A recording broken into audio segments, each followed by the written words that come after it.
Hello बच्चों, शुरू करते हैं आज हम लोग लेक्चर 2 कोऑर्डिनेशन कंपाउंड क्लास 12 का। प्रीवियस लेक्चर में मैंने एडिशनल कंपाउंड, मॉलिक्यूलर कंपाउंड और एडक्ट कंपाउंड के बारे में इंफॉर्मेशन दिया था, जिसमें दो या दो से ज़्यादा एक सॉल्ट के एक सॉल्यूशन को हमने क्रिस्टलाइज किया था, जिससे हमको एक नया सब्सटेंस प्राप्त हुआ था जिसको हम एडिशनल कंपाउंड कहते हैं। उसके बाद हमने इस कंपाउंड का एक लैब टेस्ट किया जिसका नाम है कंडक्टिविटी टेस्ट। इस टेस्ट के थ्रू हमको पता चला था कि कोई भी एडिशनल कंपाउंड दो प्रकार का हो सकता है। पहला जो पार्ट था वो था डबल सॉल्ट,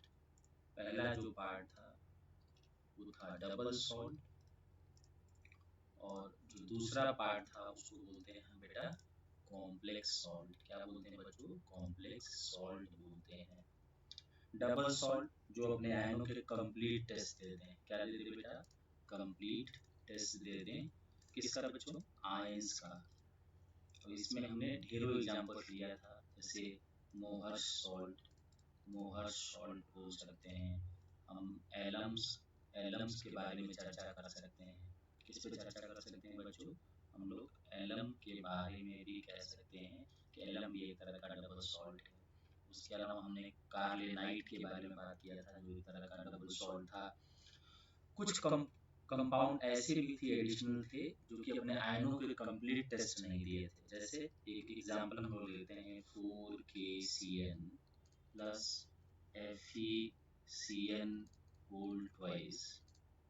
ये बन रहा था 4KCN dot FeCN whole twice. इसमें मैं एक बार अगर आपको रिवाइज कराऊं तो इसमें पहली बात की नंबर ऑफ आयंस कितने हैं, दूसरी बात की टाइप ऑफ आयंस कितने हैं।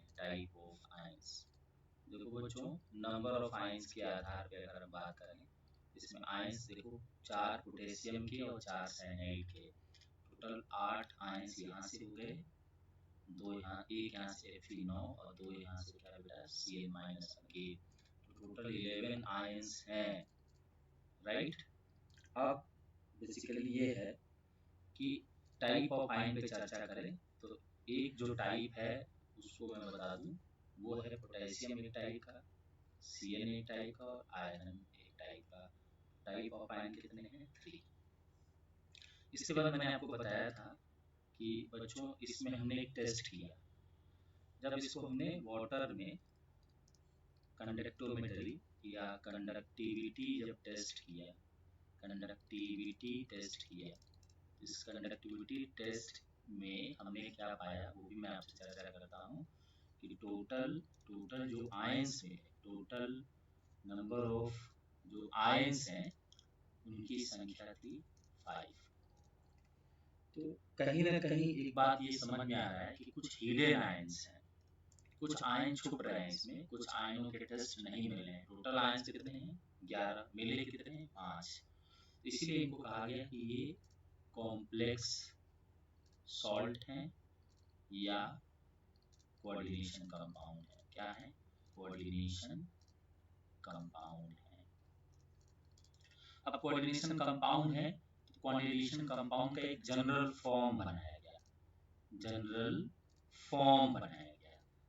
फॉर्म किसका? किसी भी कॉम्प्लेक्स का। कहा गया कि बेसिकली किसी कॉम्प्लेक्स में एक M होता है जिसको मेटल आयन बोलते हैं, इसके साथ एक L होता है, इस M पे कुछ चार्ज प्लस हो सकते हैं, माइनस हो सकते हैं, वो होता है N, ठीक है। और यहाँ से कुछ X टाइप लिगेंड्स इसके साथ कंबाइन होते हैं L, और ये बना देता है M के साथ यहाँ पे L, यहाँ पे X, और इसके ऊपर कुछ इस तरह से यहाँ पे प्लस माइनस N चार्ज आ जाता है। इस बात को अगर समझे हम लोग तो देखिए यहाँ पे 4 पोटेशियम है, जैसे ले लेते हैं 4 पोटेशियम K4, एक आयरन है तो आयरन को अंदर ले लेते हैं, और यहाँ पे 2 साइनाइड है और यहाँ पे 4 साइनाइड है, तो Cn कितने हो गए बच्चों? 6 हो गए। तो इस आधार पे देखिए इसका हम कंपैरिजन कर सकते हैं इस जनरल फॉर्म से। यहाँ पे M क्या है आप देख लीजिए, यहाँ पे M क्या है? M है Fe, L क्या है? Cn, X क्या है? 6, और इसके अगल बगल कुछ आयंस होंगे जिसकी वजह से यहाँ पे चार्ज होगा। देखिए पोटेशियम फर्स्ट ग्रुप का एलिमेंट है, +1 चार्ज, 4 पोटेशियम है 4 प्लस, तो यहाँ पे क्या 4 माइनस, मतलब n की वैल्यू क्या है 4 माइनस। चलिए नेक्स्ट पेज पे मैं इसको डिस्कस करता हूँ। जैसे K4 FeCN6 में आप बोलोगे कि इसके ऊपर 4 प्लस टोटल, यहाँ पे 4 माइनस, ये देखिए M है, ये देखिए L है, ये देखिए X है, और ये क्या है प्लस माइनस N की जगह चार्ज है। इस तरह से कॉम्प्लेक्स हमने इंट्रोड्यूस किया। अब सवाल है कि आयनों की संख्या कैसे कंफर्म होगी। देखिए तोड़ दो, जब भी टूटेगा यहाँ से टूटेगा, क्या बनेगा देखो ध्यान से, 4K प्लस बनेगा FeCN6, और यहाँ पे क्या है बेटा 4 माइनस, देखो 4 आयन यहाँ पे, एक आयन ये, टोटल जो आयंस बैठे वो कितने बैठे बेटा 5। इस आधार पे प्रेडिक्ट किया गया कि कोई भी कॉम्प्लेक्स कंपाउंड इस फॉर्म में एग्जिस्ट करता है। कुछ और भी ले लेते हैं, जैसे हमने लिया CuSO4 ले लिया, प्लस हमने इसमें क्या किया 4NH3 ले लिया, यहाँ से कंबाइन किया, तो आप बोल सकते हो नहीं CuSO4.4NH3 होगा। अब इसको कॉम्प्लेक्स के कैटेगरी में रखना है, कैसा बन जाएगा Cu, फिर यहाँ पे NH3 आ जाएगा, ये होल 4 हो जाएगा, और इसके बाहर क्या चला जाएगा बेटा SO4 चला जाएगा। अगेन अगर हम इसको कंपेयर करें अपने जनरल फॉर्म से, तो हम लोग को दिख रहा है कि यहाँ पे देखिए ये M है, ये L है, ये कुछ इसका X है, और यहाँ पे ये 2 माइनस होगा, तो इस पे क्या होगा 2 प्लस। कॉम्प्लेक्स का एक कैटेगरी है, कॉम्प्लेक्स का एक जनरल फॉर्म है, वो फॉर्म होता है, आपको पता है, मैं एक बार फिर से लिख देता हूँ MLX, और ऐसे यहाँ पे power plus minus n। Clear हो गया कि नहीं हो गया? ये कॉम्प्लेक्स का जनरल फॉर्म है। इस जनरल फॉर्म में यूज होने वाले बहुत सारे टर्म्स हैं, उन टर्म्स के बारे में हम 1 बाय 1 डिस्कस करते हैं। चलिए आगे बढ़ते हैं। अब बात करते हैं कि कोई M है जो LX के साथ रिएक्शन करके ML, यहाँ पे X और यहाँ पे कुछ प्लस माइनस चार्ज बनाता है। तो बेसिकली है क्या, इसमें पहला जो शब्द आता है, हम लोग टर्मिनोलॉजी की बात करें कि कौन कौन से टर्मिनोलॉजी को हम यूज करते हैं। Terminology used for coordination compound. तो पहला तुम लोग से अगर मैं बात करूं, पहला टर्म होता है जिसमें बोलते हैं व्हाट इज कोऑर्डिनेशन स्फीयर। क्या है बच्चों, व्हाट इज कोऑर्डिनेशन स्फीयर। दूसरा बात आयोनाइजेशन स्फीयर, आयोनाइजेशन स्फीयर क्या होता है। फिर आता है कोऑर्डिनेशन एंटिटीज, कोऑर्डिनेशन एंटिटीज क्या होते हैं। फिर काउंटर आयंस क्या होते हैं। फिर कोऑर्डिनेशन पॉलीहेड्रॉन क्या होता है। फिर आता है कि सेंट्रल मेटल आयन क्या होता है। फिर आता है लिगेंड्स क्या होते हैं, फिर आता है ऑक्सीडेशन नंबर क्या होता है, फिर आता है किसी कॉम्प्लेक्स का कोऑर्डिनेशन नंबर क्या होता है, ठीक है। 10वें नंबर पे आता है कि इफेक्टिव एटॉमिक नंबर क्या होता है, ये भी सवाल बनता है। अगर मैं थोड़ा सा रिव्यू करूं तो इस बार जेईई के, अगर मैं एडवांस में बात करूं 3 सवाल पूछे गए हैं कोऑर्डिनेशन से, और एक सवाल यहीं से पूछा गया है इफेक्टिव एटॉमिक नंबर से। बहुत सारे कॉम्प्लेक्सेस दिए थे, पूछे गए थे, इनमें से कौन कौन से आइसो इलेक्ट्रॉनिक है, मतलब इफेक्टिव एटॉमिक नंबर निकालने से पता चलेगा कि इनके अंदर इलेक्ट्रॉन कितने हैं। खैर, मैं उन सवालों पे कुछ चर्चा करूंगा आगे की क्लासेस में। आज हम लोग सबसे पहले आगे बढ़ते हैं। जितने टर्मिनोलॉजी हैं बच्चों, इन सारे टर्म्स को वन बाय वन डिस्कस करेंगे। मैं आपको अगर अभी इंफॉर्मेशन दूं तो मोस्ट इम्पॉर्टेंट पॉइंट है इसमें, पूरे इस लेक्चर में एक ही चीज जो आपको परेशान करेगा वो है लिगेंड्स। लिगेंड्स पे कम से कम 2 लेक्चर मुझे लेना होगा। लिगेंड्स जितना अच्छा क्लियर होगा तुमको, कोऑर्डिनेशन उतना ही अच्छा लगेगा। इसलिए जो भी बच्चे इस वीडियो को देख रहे होंगे उनसे मेरा एक स्पेशल अपील है, वो लिगेंड्स को अच्छे से पढ़ें। जितने तरह के लिगेंड्स हैं प्रॉपर्ली उनको याद करें। जैसे जैसे आप लिगेंड्स याद करेंगे वैसे वैसे ये चैप्टर आपको बहुत ही कूल और आसान लगने लगेगा। शुरुआत में देखो टेस्ट अच्छा नहीं लगता है, लेकिन जो नोट्स बनाएंगे उसको बार बार पढ़ेंगे। पढ़ने के बाद ऐसा आपको रियलाइज होगा जो नोट्स में है वही सवाल पूछे जाते हैं। इसीलिए इसको कंपेयर ना करें किसी चैप्टर से। स्टार्टिंग थोड़ी सी टेढ़ा मेढ़ा है, लेकिन बिलीव करें कि अगर आप किसी तरीके से लिगेंड्स को अच्छे से कवर कर लिया तो चैप्टर बहुत ही अच्छा हो जाएगा। चलिए, समय की बर्बादी नहीं करते हैं, हम लोग बढ़ते हैं आगे की तरफ। मैंने कहा कि कोई भी कॉम्प्लेक्स, कुछ m, फिर कुछ l, फिर कुछ यहाँ पे x, कुछ यहाँ पे प्लस माइनस, ये जो चार्ज होता है। देखिए, सबसे बड़ी बात है कि कोऑर्डिनेशन स्फीयर क्या होता है। कोऑर्डिनेशन स्फीयर क्या है, मैं इस पे अगर चर्चा करूं तो बोलते हैं 3 dimensional space.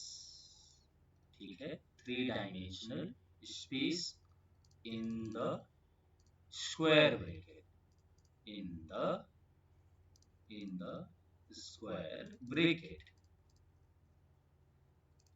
where ligands and central metal ion form bond with each other, right? क्या कहना है कि यह एक 3 डायमेंशनल स्पेस है। क्या है? 3 डायमेंशनल स्पेस है जहाँ पे मेटल और लिगेंड एक दूसरे के साथ क्या बनाते हैं बेटा? बॉन्ड बनाते हैं। तो आपको बिल्कुल क्लियर हो गया होगा कि यह एक स्क्वायर ब्रैकेट के अंदर का स्पेस होता है, और इसी को बोलते हैं हम क्या? Coordination sphere. कोऑर्डिनेशन जो स्फीयर होता है, जो कोऑर्डिनेशन स्फीयर होता है, उसके अंदर के जो स्पेसीजेस होते हैं, स्पेसीजेस inside the coordination sphere, CS मैंने लिखा, is called बेटा coordination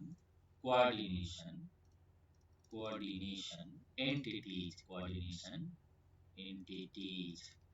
क्या है बेटा? ये कोऑर्डिनेशन एंटिटीज कहलाते हैं। मतलब आप ये भी कह सकते हो कि collectively metal and ligands is called क्या बेटा? coordination entities। क्लियर हुआ कि नहीं हुआ? इससे कोई सा एग्जांपल ले लेते हैं हम लोग। K3Fe2CN6 ले लिया। यहाँ पे कोऑर्डिनेशन एंटिटीज क्या है? अंदर के जो आयंस हैं। क्या है बेटा? जो अंदर के आयंस हैं वो क्या है? कोऑर्डिनेशन एंटिटीज हैं, जिसमें लिगेंड है और क्या है? Central metal ion. क्लियर हो गया होगा?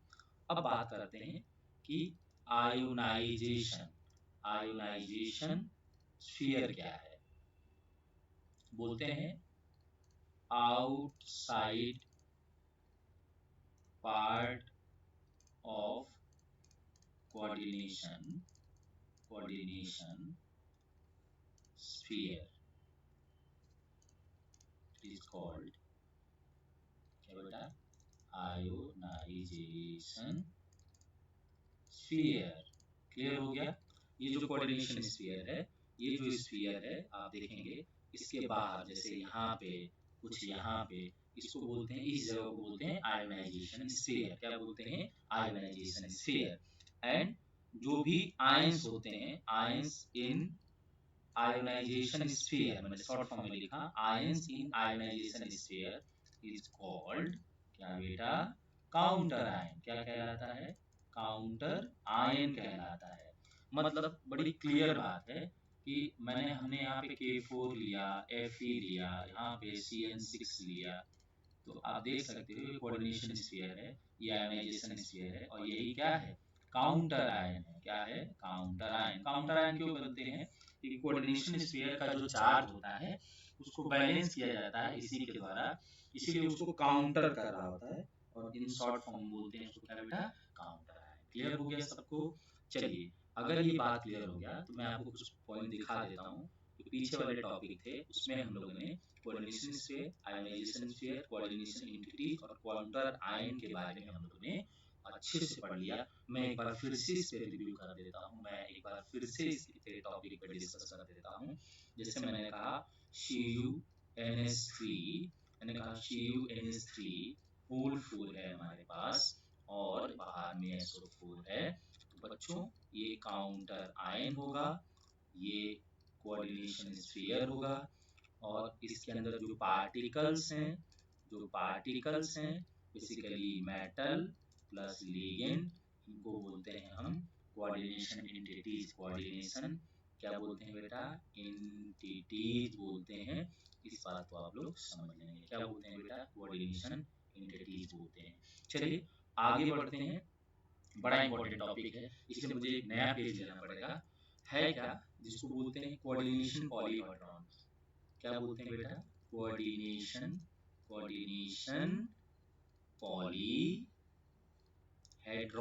क्या बोलते हैं बेटा? Coordination polyhedron. देखो कोऑर्डिनेशन पॉलीहेड्रॉन से क्या मतलब है? बोलते हैं ज्योमेट्री अराउंड, क्या बोलते हैं बेटा? Geometry around central metal ion, geometry around central atomide is called क्या बेटा? Coordination polyhedron. मैं जैसे समझाता हूँ, मैंने कहा हमारे पास बच्चों एक हमारे पास कंपाउंड क्या है? आप कोई सा भी कंपाउंड ले सकते हो। जैसे मैंने कहा CuCl3 है प्लस 6NH3 है, और यहाँ से जो हम लोग को प्राप्त हो रहा है मैं उसको लिख रहा हूँ, वो बन रहा है हमको CuCl3.6 अमोनिया। इसको कॉम्प्लेक्स बनाया हमने, तो थोड़ा उसका एक फॉर्म हमको बनाना पड़ेगा। वो स्क्वायर ब्रैकेट वाले फॉर्म्स को हम लोग अटेन करेंगे। क्या बनेगा? यहाँ पे बनेगा Cu, और बनेगा NH3, यहाँ पे 6, और बाहर क्या होगा बेटा? Cl3। ये बेटा ये काउंटर आयन है, ये कोऑर्डिनेशन एंटिटीज है, ये कोऑर्डिनेशन स्फीयर है, ये आयोनाइजेशन स्फीयर है। अब इसमें मैं कहूँ कि कोऑर्डिनेशन पॉलीहेड्रॉन कैसे देखना है, तो बहुत नॉर्मल सी बात है कि यहाँ पे एक कोबाल्ट है, और उस कोबाल्ट को 6 लीगेंड्स, कितने लीगेंड्स बेटा? 6 लीगेंड्स अलग अलग डायरेक्शन से कोऑर्डिनेट बॉन्ड बना रहे हैं। आप ऐसे देख सकते हैं, यहाँ पे अमोनिया है, यहाँ पे अमोनिया है, यहाँ पे अमोनिया है, यहाँ पे अमोनिया है, यहाँ पे अमोनिया है, और यहाँ पे अमोनिया है। ये सभी अमोनिया इसके साथ कोऑर्डिनेट बॉन्ड बना रहे हैं, सभी के साथ कोऑर्डिनेट बॉन्ड बना रहे हैं। अब इस कोऑर्डिनेट बॉन्ड को 1 2 3 4 5 6 हाइब्रिड ऑर्बिटल के फॉर्म में लिखेंगे। बॉन्डिंग में याद होगा कि हाइब्रिड ऑर्बिटल अगर 2 होते हैं, कोऑर्डिनेशन नंबर भी यहाँ पे कितने हो गए? 2, और हाइब्रिडाइजेशन क्या? sp। इसी तरह से अगर हाइब्रिड ऑर्बिटलों की संख्या 3 होता है, कोऑर्डिनेशन नंबर कितना होगा बच्चा? 3, और हाइब्रिडाइजेशन क्या है? sp2। मैंने कहा अगर हाइब्रिड ऑर्बिटलों की संख्या 4 होते हैं, कोऑर्डिनेशन नंबर कितना क्या? 4, और ये क्या होगा? sp3। अगर इसी तरह से हाइब्रिड ऑर्बिटलों की संख्या कितना हो जाए? 5, कोऑर्डिनेशन नंबर भी कितना होगा यहाँ पे? 5, और हाइब्रिडाइजेशन क्या होगा? sp3d।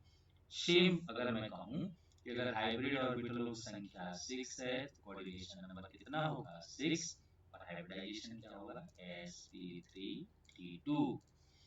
एक छोटा सा फॉर्म है, आपको परेशान होने की जरूरत नहीं, बॉन्डिंग मैंने रिवाइज कराया है, एक बार फिर से समझ लेंगे। मैंने कहा कि हाइब्रिड ऑर्बिटल प्योर ऑर्बिटलों को मिक्स करके बनते हैं। मैंने कहा हाइब्रिड ऑर्बिटल 2 है, 3 है, 4 है, 5 है, 6 है, 7 है। तो 2 के लिए जो कोऑर्डिनेशन नंबर आएंगे वो आएगा 2, यहाँ पे 3, यहाँ पे 4, यहाँ पे 5, यहाँ पे 6 और यहाँ पे 7। क्योंकि 7 हमारे सिलेबस में नहीं है, 8 हमारे सिलेबस में से नहीं है। हम लोग कोऑर्डिनेशन नंबर 8 तक पढ़ सकते हैं, लेकिन हमारे सिलेबस में ये नहीं है, हमको 6 तक कवर करना है। कोऑर्डिनेशन नंबर 2 पे आप क्या समझेंगे कि ये मेटल है, एक लिगेंड इसको इधर से घेर रहा होगा और एक लिगेंड इसको इधर से घेर रहा होगा। इसीलिए आप देख लीजिए ये लीनियर बना और कैसा sp, और क्या लीनियर, क्या बेटा लीनियर, और क्या sp। अगर ये मेटल है, एक लिगेंड इधर से घेर रहा है, एक लिगेंड यहाँ से घेर रहा है और एक लिगेंड यहाँ से घेर रहा है, तो ये आप देख सकते हो, ये आपको दिख रहा है ट्राइगोनल प्लेनर। कैसा दिख रहा है बच्चों, ट्राइगोनल प्लेनर दिख रहा है। कैसा दिख रहा है बच्चों, ट्राइगोनल प्लेनर। और कैसा है sp2, और क्या है ट्राइगोनल प्लेनर। क्या है बेटा, ट्राइगोनल प्लेनर। इसी प्रकार से मेटल m है, उसको लिगेंड इधर से घेर रहा है, कुछ लिगेंड इस तरह से हैं, कुछ ऐसे हैं, कुछ ऐसे हैं। आपको दिख रहा होगा ये टेट्राहेड्रल दिख रहा है, जिसको हम sp3 कहते हैं। और ये कैसा दिखता है, टेट्राहेड्रल। कैसा दिखता है, टेट्राहेड्रल। इसी प्रकार से कोई m है जिसमें लिगेंड इधर से है, एक लिगेंड इधर से है, एक लिगेंड इधर से है, एक लिगेंड इधर से और एक लिगेंड उधर से, इसको बोलते हैं sp3d और नाम है TBP, ट्राइगोनल बाइपिरामिडल। नेक्स्ट बात करते हैं एक मेटल ऐसे ऐसे ऐसे ऐसे, तो ऑक्टाहेड्रल ऐसे ऐसे, और एक लिगेंड इधर से, एक लिगेंड इधर से, ये सब बना के क्या बनाते हैं, ऑक्टाहेड्रल। क्या बनाते हैं, ऑक्टाहेड्रल। और हाइब्रिडाइजेशन sp3d2 होता है।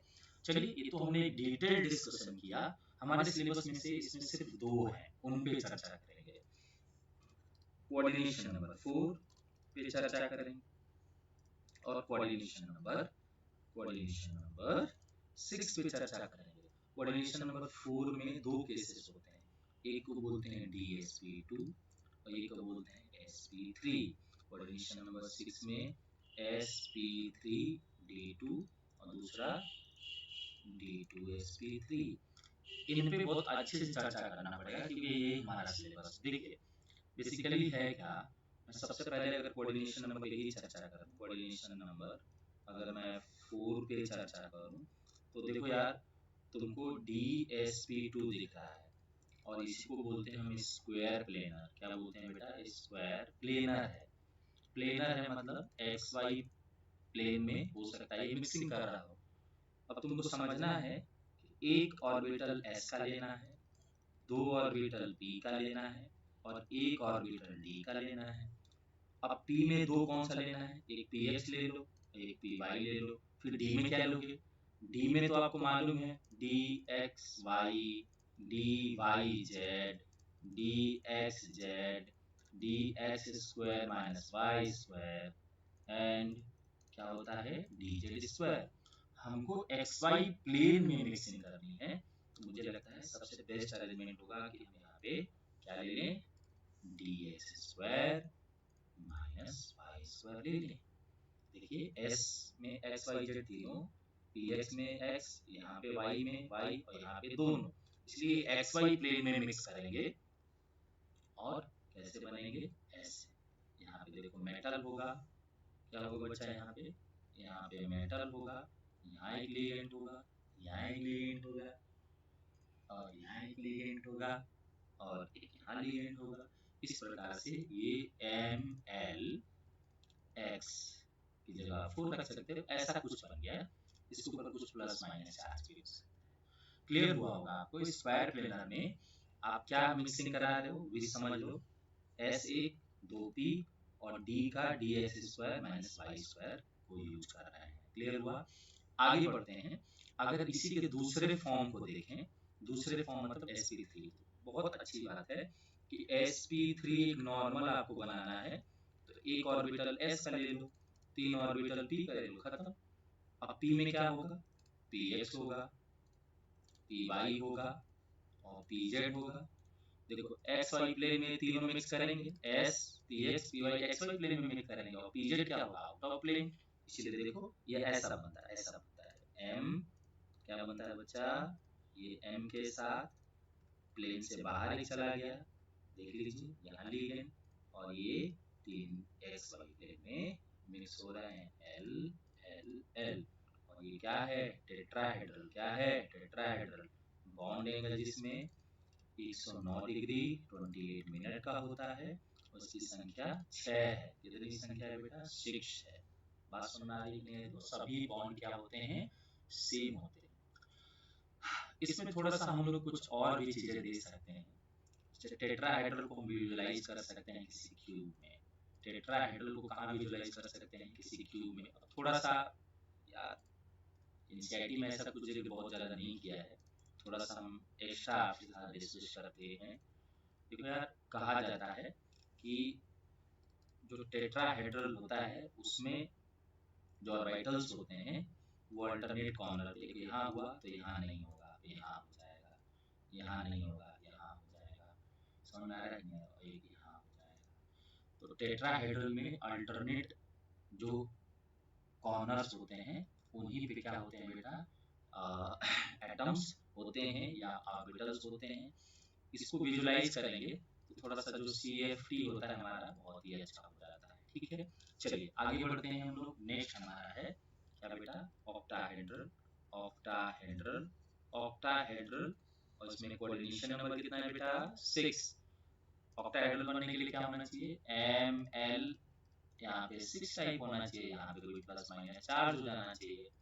सवाल ये है कि इसमें एक S, 3 P और 2 D होना चाहिए, D होना चाहिए। क्या होना चाहिए बच्चों, तो हमारे पास D होना चाहिए। क्या होना चाहिए बच्चों, हमारे पास 2D होना चाहिए। क्या होना चाहिए, 2D होना चाहिए। मैं वो 2D ले लेता हूँ, ठीक है। अब इसमें तो PX, PY, PZ होगा, इसमें dx² - y² होगा, और ये क्या होगा, dz² होगा।